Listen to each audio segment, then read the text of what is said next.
John Wanamaker is a famous American Christian businessman who is well known for his book, The Man the Bible Made. Despite a second-grade education, he's been raised right in the prayers and the Bible taught him by his mother and in Sunday school. He became the owner of one of the largest department stores in the world, contributing greatly to the church, the Sunday school, and the YMCA's mission. He has done so many good deeds throughout his society, showing the love and glory of God. But he did not achieve all of this alone. God has given him the best supportive role model, his wife Mary, and a warm home. A warm, happy home is a little piece of heaven on this earth. John's life has been busy with business, church, Sunday school, and missionary work, but he's also committed to building a happy family. But it was his wife, Mary, who made up for the shortcomings of being a husband and a father due to the hectic workload. With her unseen devotion, his family became a little heaven of happiness. When John spoke about his wife in public in front of a large group of people, he would always say, "She's the best woman in the world." When a reporter asked him, "What do you want to be when you're reborn?" he answered, "As long as I'm with my wife, I don't care what I do. If I've achieved anything, even a little bit, it's because of the help of my wife, Mary." His wife, Mary, knew him from childhood when they were both members of the First Independence Church Sunday School. They were in the youth ministry together, they served as Sunday school teachers, and they served the community together.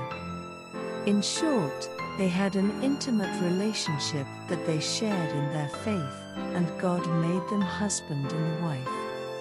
So Mary could share the same vision and dreams as her husband, and in 1860, for the 6 years they married, she walked the tunnel of poverty and adversity with him as the wife of a pioneer of business and Bethany. She was a woman of virtue and nobility brought on by a deep faith. This character has been consistent throughout her life, and she has been a strong support to her husband as they overcome numerous difficulties together. So when John would come home from work, the first person he would call was his wife. John says, "I brought all my problems to my wife, and she always made my burden lighter. My time at home with my wife was a time of rest and rejuvenation. My wife's words have given me great inspiration." Early on in his ministry of business and Bethany, John struggled so much that when he asked Mary, "Why don't we just anchor in the harbor now and settle down comfortably?" she said, "Baby, I want to keep sailing with you to higher ground." And she encouraged him.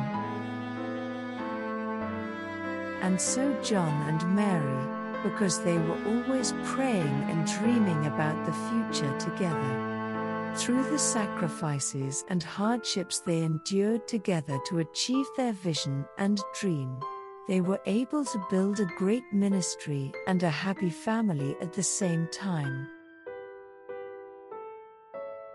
Mary built a huge house in the countryside, open to the public, and helped entertain guests like the ministers and missionaries.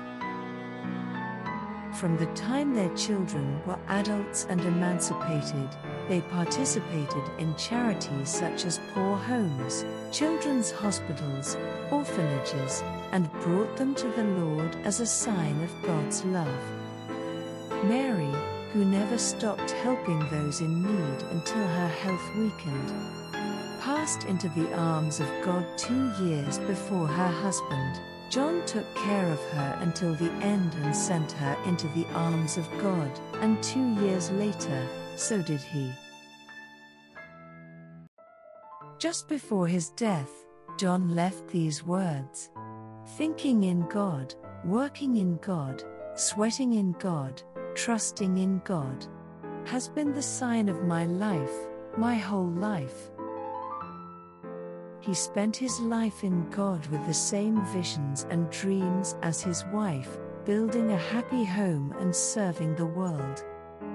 And on the 12th of 12, at 8 in the morning, aged 85, he went very quietly, painlessly, and peacefully into the arms of God with his wife. The beautiful partner in love that John and his wife Mary leave behind as visionaries of faith is an eternal example and challenge to all.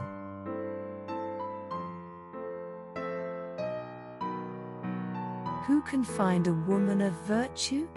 She is worth more than a pearl. Her husband's heart trusts in him. Industry will not be in short supply. Proverbs 31 verse 10 to 11.